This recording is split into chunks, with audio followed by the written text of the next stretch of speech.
Ready to go home?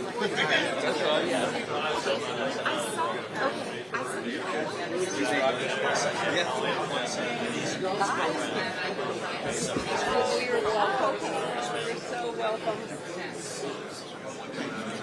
That was very nice. Picture.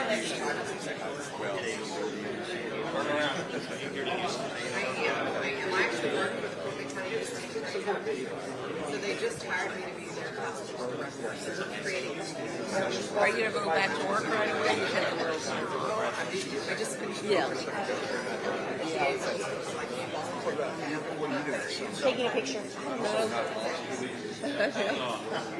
I don't know where I'm going to be. It's very humbling to be here. Looks like it might be moving in there.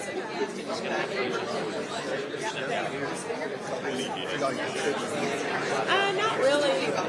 Trying to decide what my next step is. Do that and then I'll move on. Yeah, I gotta make a decision. I mean, I don't pretty much made it, but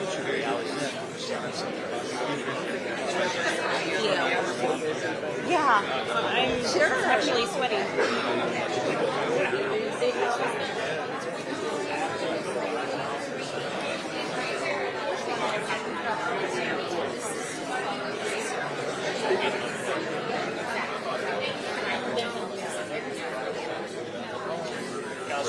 All right, here's the guys. Hi.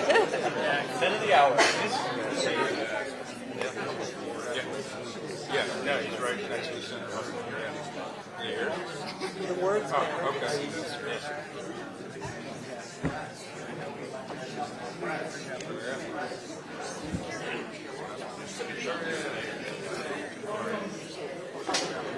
Yeah, the Harris County DA's not here.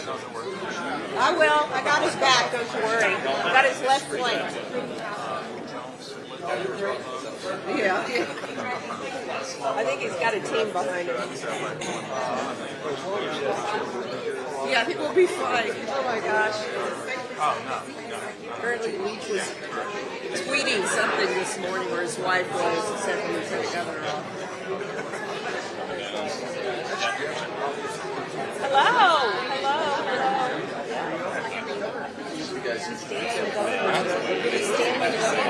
What?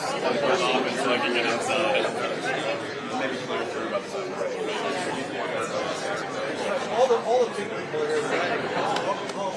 Good to be home. It is good to be home, isn't it? Yeah. They put you in the office spot. Yeah, I hate that when it's that stuck there. I have long legs, wide You knees. should try it with a skirt on. It's not fun.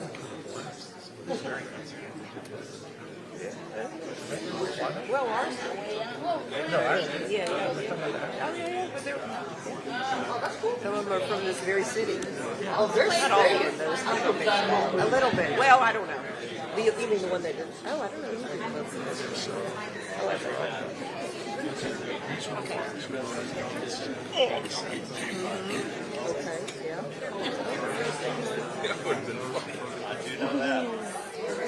Yeah. And then what about this one, the one he signed? It says here 5. Well, I'm not Oh, yeah, this is what he told me. Yeah. but I'm going to talk about the ones that didn't. Yeah, it's still the same one. And I might have you fill in on what the 87s one. Yeah. And SGR1 is The felony illegals.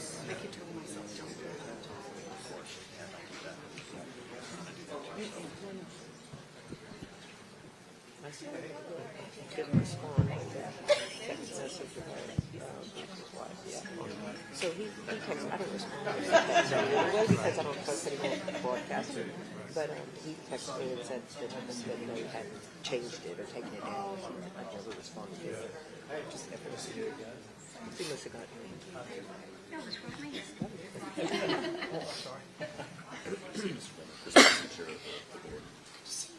Yeah, long time no see. You see, man. You doing all right? There he is. Are you the sheriff today or council member? Sheriff today.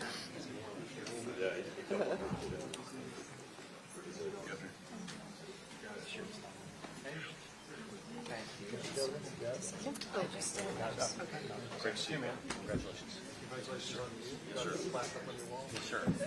Small one. There's two. There's two. Don't worry about it.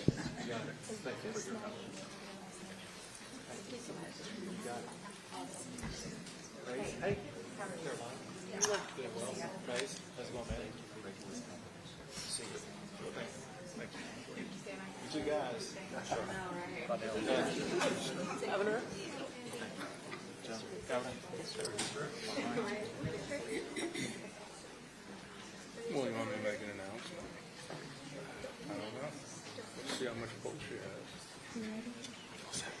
Good afternoon, everyone. Good afternoon. I'm Rana Manario, CEO of Crime Stoppers of Houston. What a very special day today is. I want to thank Governor Abbott, Lieutenant Governor Dan Patrick, Senator Joan Huffman, Chairman John Smithy, law enforcement partners, district attorneys, so many other distinguished guests, elected officials, board members, Andy Kahn, Amy Castillo, the victims, the survivors, and everyone gathered here today.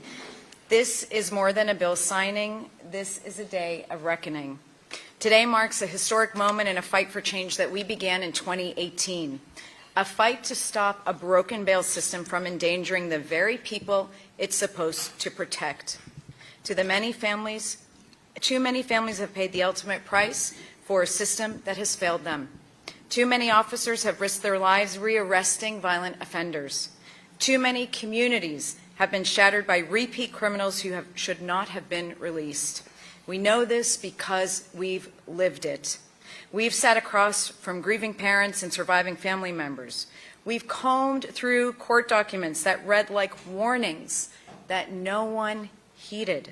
And through our Glenda Gordy Research Center, the number confirmed our worst fears. In Harris County alone, hundreds of defendants have been charged with secondary homicides while out on a felony bond. If you've been arguing to keep that practice going, something is wrong. This isn't just bad policy, it's the intentional destruction of communities, and it must stop. So for us, doing nothing was never an option. We took hits, as the governor knows, we took punches, but we never stopped advocating. While cities across the country struggle with the fallout of failed bail reform, we at Crime Stoppers of Houston rolled up our sleeves, worked with our board, our executive team, and lawmakers across multiple sessions, never losing sight of one thing: public safety must come first.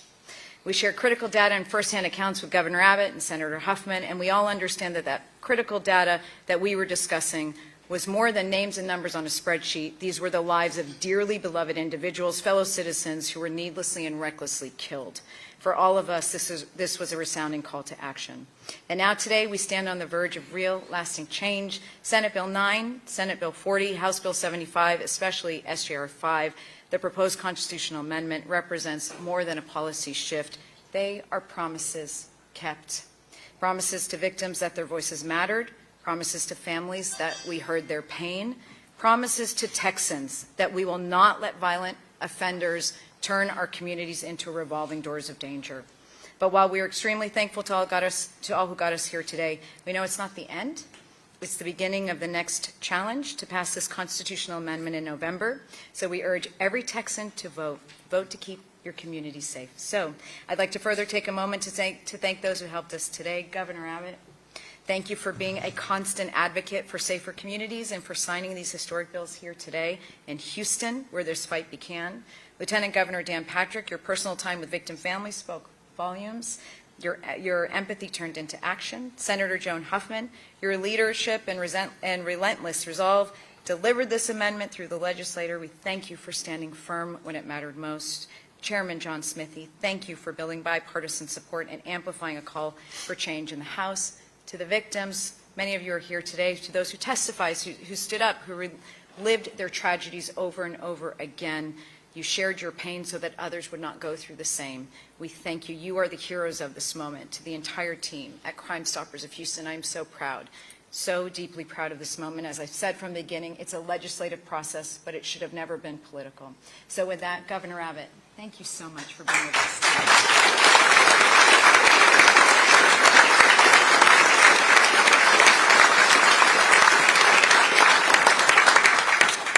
Well, a very big thank you to Rana. Thank you for your kind words, but more importantly, thank you for the tireless work that you and Crime Stoppers have put into this cause for a long, long time now. I think it's probably fair to say, for anybody who knows anything that goes on with Crime Stoppers, we probably would not be at this bill signing today had it not been for the tireless day after day, week after week, year after year effort by Crime Stoppers. You've changed the state of Texas.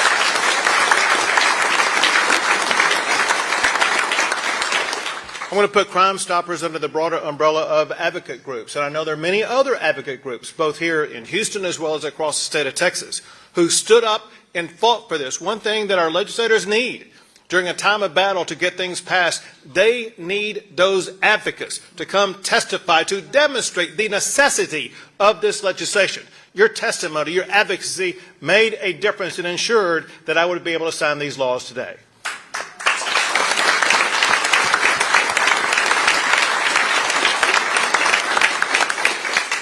To the victims and their family members. They go through so much challenge. They feel the weight of the world on their lives. They step up and talk and hope and pray and talk to politicians and hear words. And I think after a few years, they think, all of this is for nothing. For nothing. We're not getting anything to address the pain and suffering that not only did we suffer, but that was caused by sheer tragedy. Today, that pain is answered. Because of what you and your families have been to. Not only are we signing laws that correct the wrongs that caused you to suffer, but your efforts have led to a rewriting of the Constitution of the state of Texas to ensure criminals like those who harmed your families will never be out on the loose again.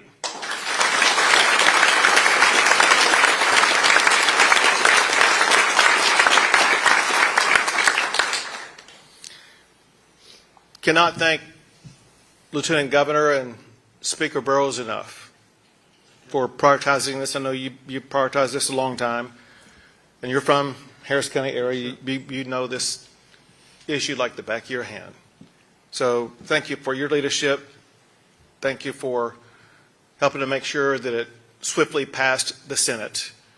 Thank you for the stewardship of Senator Huffman, who knows more about this, back going to your judicial days in Harris County, to your time in the Senate, as well as Chair Smithy. And you know what Rana said about you, we all knew going into this, the tallest hill to climb was going to be in the Texas House. And when it got down to it, on SJR 5, how many total votes did we have? It was well over 100. It was a lot. There was bipartisan support. And as I look around, we have with us today members of the Texas legislature, both Republican and Democrat, who saw the urgency to get this passed.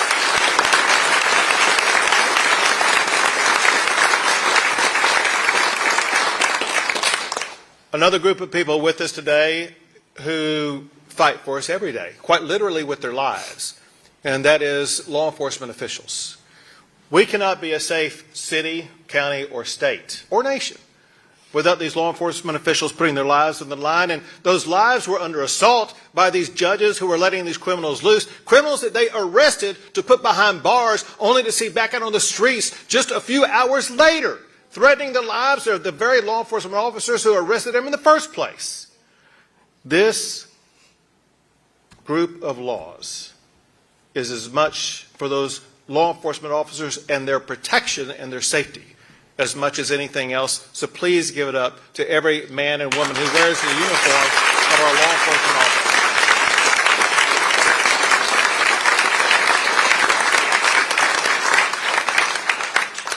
This session, we confronted a crisis, a revolving door bail system that repeatedly released dangerous criminals back out onto the streets. Hundreds of Texans have been murdered by violent criminals who had previously been arrested and released on easy bail. That's why I made bail reform an emergency item this session. Judges have had far too much discretion to set easy bail policies for violent criminals. One of the many horror stories from Harris County involves Austin Collette. Austin Collette was charged with murder, and then he pled guilty for that murder charge. And while this man who is a confessed killer was waiting to be sentenced, Harris County District Judge Hillary Unger let this confessed killer out of jail back onto the streets on bail. 3 months after the judge let him out to roam the streets again, he killed again. This time, a 21-year-old young woman. That woman would be alive today if the laws that I'm about to sign were in effect at that time.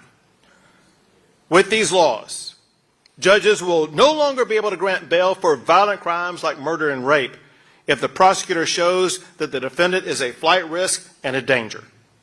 Judges who do release violent defendants on bail must explain their decision to the public in writing.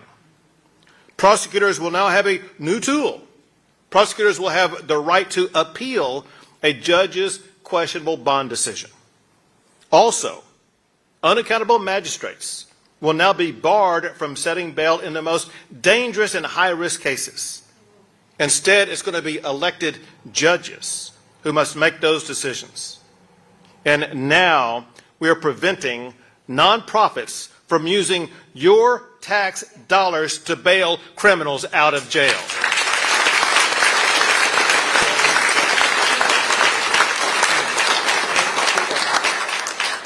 As one victim's father told me, our criminal justice system gives offenders the opportunity to go back to their lives.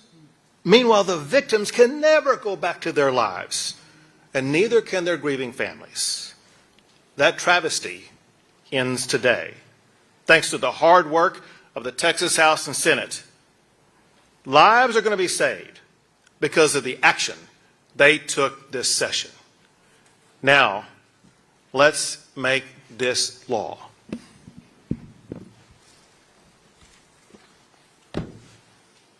Every time I look for the date, my watch covers it up. Today's The third. it's like a curse. One day after Sonny died. So I don't get to pay attention to that because I'm still in business. So are we. So are we, actually. We're in business. Someone's mic just got cut off. You know how to do that? You saw it, yeah, I do this a little bit.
Hold that one up.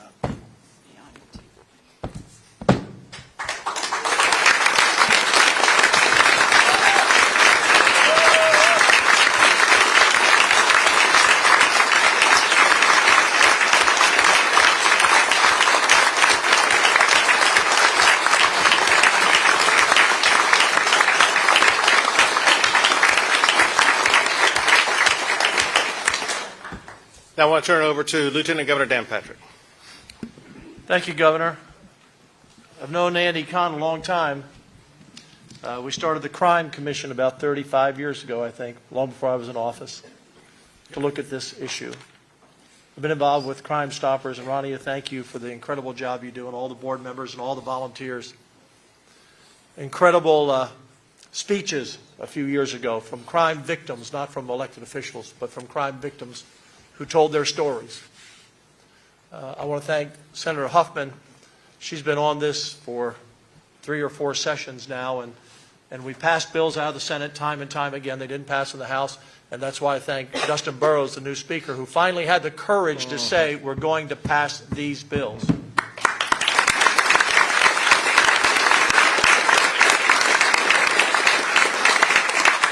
You know, we all love Jocelyn, and we'll never forget her. And her family has been with us all this time. And I brought Mom and other victims' families into Dustin's office in the beginning of session.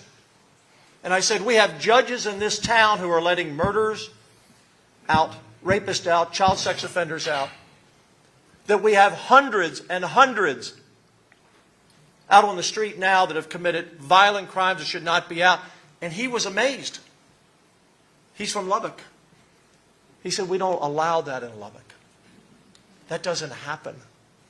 I think he said they had 12 murders in the last year, its entirety. So the fact that we were able to tell the story of Harris County and Houston to a rural speaker, and with our friend John from the Panhandle, who said, it doesn't impact me, but it impacts Harris County and Houston. And when it impacts the largest city in the state and the largest county in the state, and those criminals can go to other counties and travel across Texas and commit crimes, they stood up. At the same time, on this glorious day that we're standing up, there were 2 bills, Senate Bill SJR 87 and SJR 1, that did not pass. We were within, what, 2 or 3 votes, Governor? 3 votes. And he called out a name of a DA who let a murderer out. We've called out names of judges who don't even work and let murderers out. I want the voters in these districts to call their Democrat members and say, Alma Allen, Anna Hernandez, Ann Johnson, Morales, Rosenthal, Simmons, Thompson, Wally, Ward, Hubert Vo, Gene Wu. Where are those Democrats to not stand for the crime victims in this county and in this city? Their voters, I challenge any of those who blocked SJR 87 and SJR 1, bring me 5 residents who think murderers should be out on the street. Bring me 5 voters who say that illegal immigrants should be out on the street to kill little girls. You find me those people in those Democrat districts. Democrats stood in the Senate and the House to pass these bills. But these 2 important bills did not pass because we were 3 votes short. So the voters in Harris County and Houston and Fort Bend County, Ron Reynolds is another, voters, they are the ones still letting illegal immigrants who commit violent crimes out, and they are still the ones letting people who are citizens of this country out on the streets to kill again. And we will not stop in the Senate. I know the governor will not stop until we pass SJR 1 and SJR 87, whether it's in a special session or the next session. We will not stop until these criminals and these illegal immigrants who are here committing crimes and killing little girls under a bridge are put in jail forever and never let out on bail or bond. And we need their help, the Democrats in Harris County and Houston, to get those bills across the line.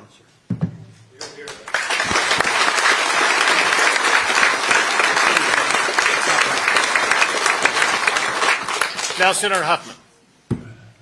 Well, good afternoon. It's great to be here. And, you know, it's hard for me to talk about this because I usually get emotional because I guess from my days as a prosecutor and a judge, you know, when you work with victims and you sit in a courtroom and, you know, you have such courageous families who have to live and hear about what's happened to their precious children or their parents or their sisters or their mothers. And what strikes me about victims is there's this quiet courage and this belief in the system. And that's what always floored me, is that how could they be so brave and so strong and sit there and listen to the worst details that you could ever imagine about someone they love so much. But they do it because they show up. And that's what the victims who fought for this reform did. They were quiet, courageous, and patient. I remember several times as this failed over the years, and I kept passing it, I would make the plea, we are failing these folks. We are failing these victims' families. But I feel today that we have a measure of success. So my prayer is that what we've managed to accomplish does give these victims and their families at least some measure of peace and belief that the system is working for them and listening to them. I will say that it is really the honor of my life and so humbling to be in a position where I could be a voice for you. I tried to be a strong voice. We have had success, and in my heart, I believe that this will make a difference to the safety of people in Texas, to the victims. What started out as just a public kind of a change in policy as we started to see, you know, the crime numbers growing. Andy Kahn, you were so great about keeping the data and Crime Stoppers. But it kept growing and growing, and then it became a quest to save lives. Literally to save lives. And I do believe that what the governor has signed today will save lives. And so I'm going to say that that's a success. And I hope that the victims feel that way, but I will keep fighting for you, and we'll keep fighting until we have a system that works for everyone, including the victims. So thank you very much. Thank you, Governor.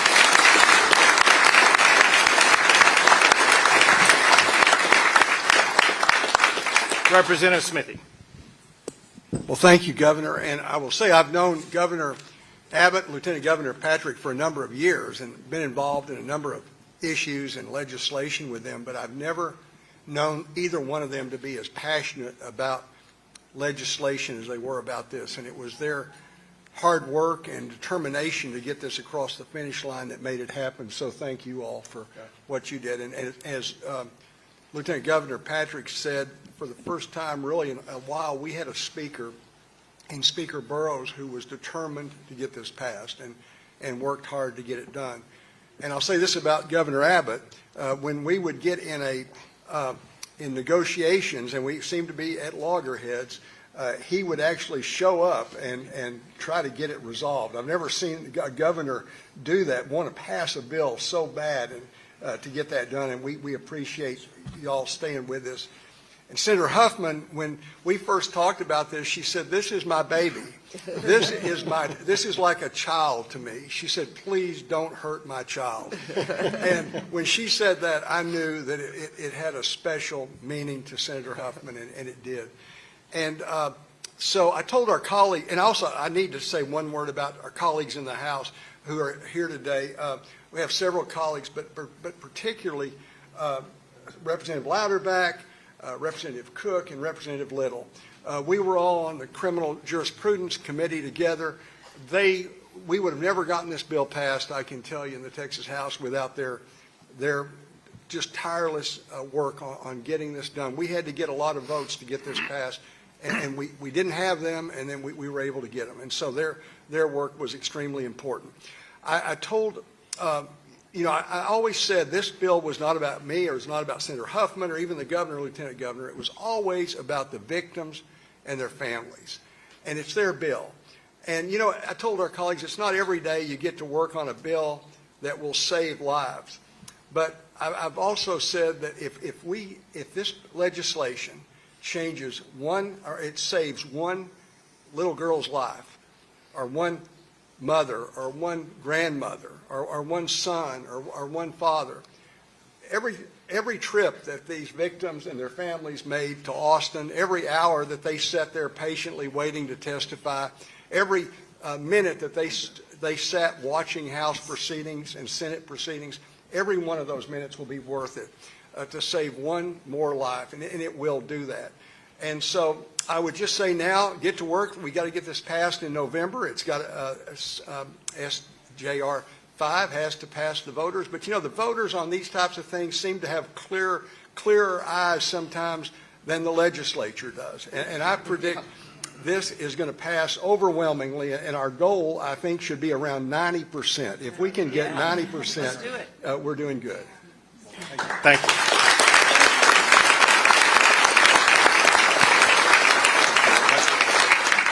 So, back in the 1990s, I was a state district judge in Harris County.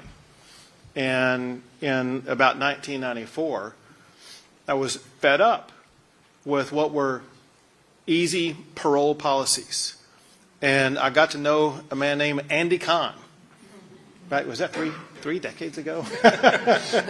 Who was still in kindergarten at the time, I think. He never changes. And we worked with a woman and some others to form an organization called Justice for All in an early effort to combat the types of challenges that we're combating today. So I know firsthand, 3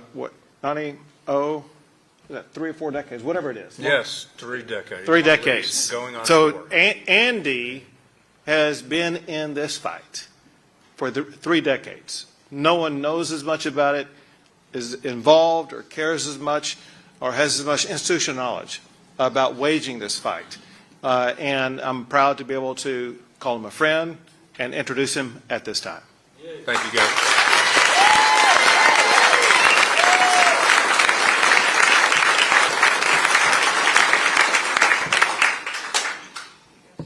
Tough to follow that intro. My name's Andy Kahn. I'm the Director of Victim Services for Crime Stoppers of Houston. Let me say, a lot of people in this room said, we've never seen you smile.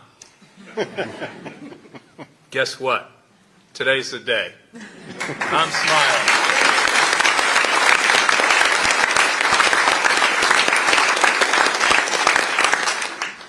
I first met Amy Castillo, and she sent me a Facebook message after her brother was murdered.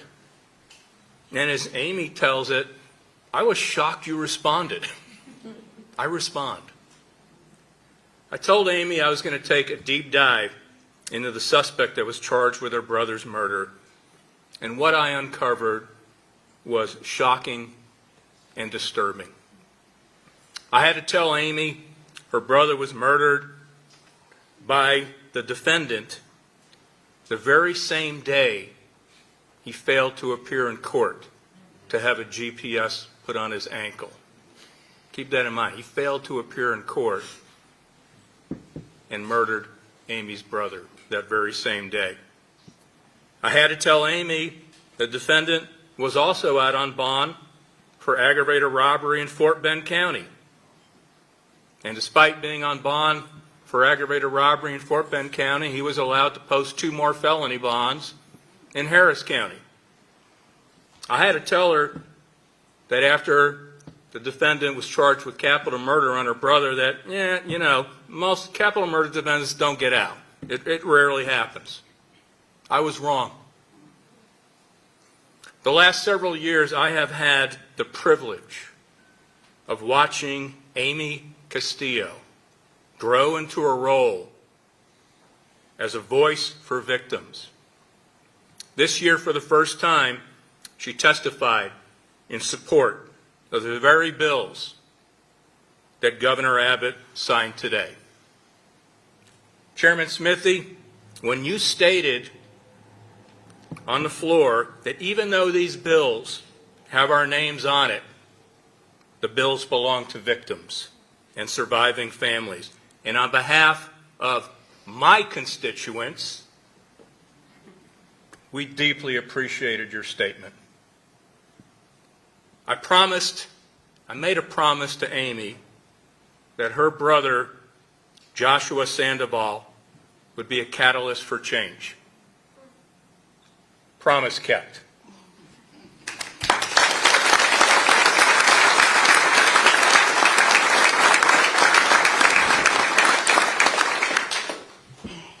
Hello, my name is Amy Castillo. I come here today because my brother's life matters. His name is Joshua Sandoval. As we became adults, life pulled us in different directions. But when he met the one whom he wanted to spend the rest of his life with, we were happy. Then came May 27th, 2021, the day that happiness was stolen from us. On that day, a man already out on 2 felony bonds decided my brother would not get to live out his life when he shot Josh in the heart. On that day, the offender was supposed to appear in court for violating his bond conditions. He failed to appear in court the very same day he killed my brother. And as if losing Josh wasn't enough, we were forced to endure even more injustice when we encountered the revolving door at the Harris County Courthouse. This man, charged with a capital murder while out on multiple felony bonds, was offered another bond. How is this possible? How is this justice? There is something deeply tragically wrong with the system that gives repeat violent felony offenders chance after chance, while families like mine are given a life sentence of grief. Our family was shocked when the defendant posted a bond for capital murder, despite already being on bond for 2 felonies. To add further insult to injury, Andy Kahn told us he was also out on bond in Fort Bend County for aggravated robbery with a deadly weapon. This is the legal definition of insanity. To add more insult to injury, this offender was charged with another capital murder in Galveston County. Once again, he was given a bond for capital murder, and once again, he posted bond. I ask myself, why, in our great state, are we allowing victim families to suffer again and again? Why do more people have to die before bail reform legislation is passed? I cannot bring my brother back. As much as I want to, I cannot. But what I can do is use every ounce of what is left in my heart to fight. To fight for Josh, to fight for other families walking in our shoes. I am proud to have played a small role in getting these bills passed. I am proud to tell my brother he became a catalyst for change. We have formed Texas Crime Victims United, an organization to speak on behalf of families like mine and so many others. I encourage everyone here to join our movement. Last, I would like to thank the governor, the lieutenant governor, Senator Huffman, and Chairman Smithy for their leadership on getting these bills passed. Thank you.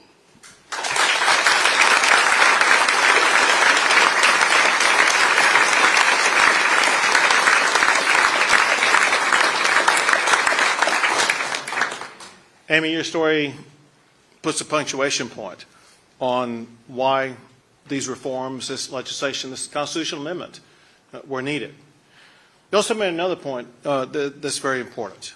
You talk about the organization that you have organized, that you are advancing, and that you're urging others to support. That's in recognition of the reality. This fight is not over. We have to continue this fight. And the last thing I'll say is this, and that is there was a litmus test for every elected member in the Texas Capitol this session. Do they stand for and fight for the citizens in their district or the criminals who kill them? Many passed that test. Some failed that test. Those who failed that test will face their own reckoning. With that, we'll be happy to take a few questions. Governor Abbott, we heard the Lieutenant Governor talk a little bit about those 2 constitutional amendments that didn't get passed. When looking through the totality of bail reform this session, what are your thoughts essential to try to take a stab at some of those constitutional amendments? Yeah. First, I'll tell you this, and that is if you go back to my State of the State address, if you go back to what I talked about when I was here with Rana a few months ago, talking about the constitutional amendment that we wanted to get passed. What I was talking about in both of those episodes and many others was what was contained in Senate Joint Resolution 5 that I signed today. So the bail reform that I campaigned on and got passed is exactly what I want to turn into law. As others here, whether it be Senator Huffman, Representative Smithy, some of these state reps behind me, they know that around the same time we reached agreement on this, we realized, you know what, there are some other ideas we would like to also get passed. They had a late start. They didn't begin as early as my State of the State address or even before that. So perhaps they need a little bit more time to come to fruition. But to specifically answer your question, you can be assured that those other proposals, as Schwarzenegger would say, they're going to be back. And we are not done yet. Governor, can I add something? None of this would happen today without the victims' families. But none of this would happen today without the governor taking the lead. And I know his heart on this issue. I know his mind on this issue. And whenever it happens, these members, many of them representatives from the Houston and Harris County area, they will be held accountable for their votes for criminals instead of victims.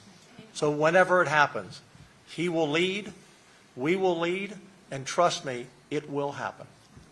Governor, last time you were in this room, you said that SJR 5 should require defendants to prove they're not a danger to the community.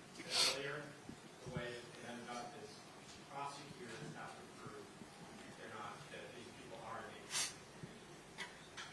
What happened between when you said that and this bill passed? And does this put some pressure on prosecutors to follow this process that's been set up this time? To be quite specific about what happened, I sat in a conference room with some of the people at this table and some of the people sitting behind me. And we debated that issue for hours. And my recollection of that discussion is never before had they seen a burden put on a defendant to be able to prove that, especially in a situation where they may be unrepresented and be required to compromise their Fifth Amendment rights.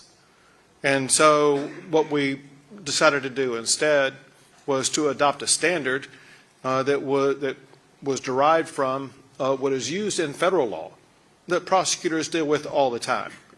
I mean, what they got to show is pretty easy, to be honest, and that is a person accused of murder is a danger to the community.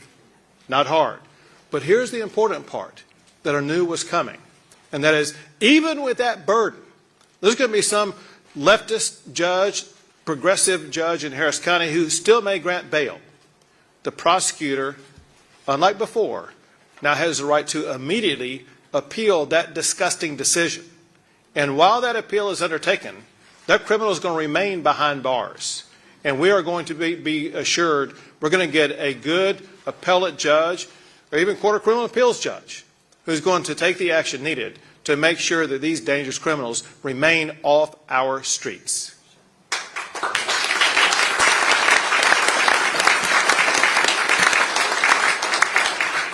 here today talking about accountability. There are thousands of stores across the state of Texas that sell THC controlled products. I want to know what your opinion of that is and whether you think it's a good thing that Texas can go in and buy these products today. So you're talking about SB 3. And it is one of literally more than 1,000 bills on my desk, all of which need my careful consideration and evaluation. And I will give all of those pieces of legislation the consideration and time that they deserve. I think as a dad, how do you feel about the fact that Yeah, very nice twist to the question. You're still not going to get an answer. Yeah. Quite talented. What's the Sure, man, I'll come back to you. One of the points that opponents have brought up about this is that many facilities are already overrun. There's too many people that are inside jail facilities and prisons right now. So what relief can people expect to see with the assumption that there may be more people now that are going to use the facilities? So we had the good fortune of having in our meeting room and our debate room a sheriff, A.J. Lauderback, who weighed in on that, went through the calculation of what this would mean to jails across the state of Texas, was in contact with the Sheriff's Association and other officials around the state of Texas to do the calculation. And we feel that the jails will be capable of doing that. To the extent they're not, we as a state will be capable to respond to that and make sure they do have the resources they need.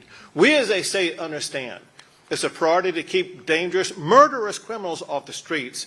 We're willing to pay the governmental price to make sure we keep those people behind bars because it means that much to the safety of our citizens. Sure, ma'am. Thank you, Governor. You, Senator Huffman, and others referenced the ongoing efforts to finally get bail reform across the finish line, as you said. Only a few years ago, there was real movement to defund the police departments, Austin and elsewhere. What do you think was the linchpin change to get this bail reform to where it is today? People are getting tired of being killed. It's simply that. People are being slaughtered in Harris County, and by people that government already has confined and then released. I'll use a line that I told these members as I was fighting for this. If a crime occurs for the first time, we might be able to consider that to be a societal problem. If a criminal gets arrested, a dangerous criminal, and gets confined, and then is released back on the streets, and then another vicious crime occurs, that goes beyond a societal problem. That's a governance problem. And what was needed here was a correction of governance to make sure our system was no longer broken and we would keep these people behind bars.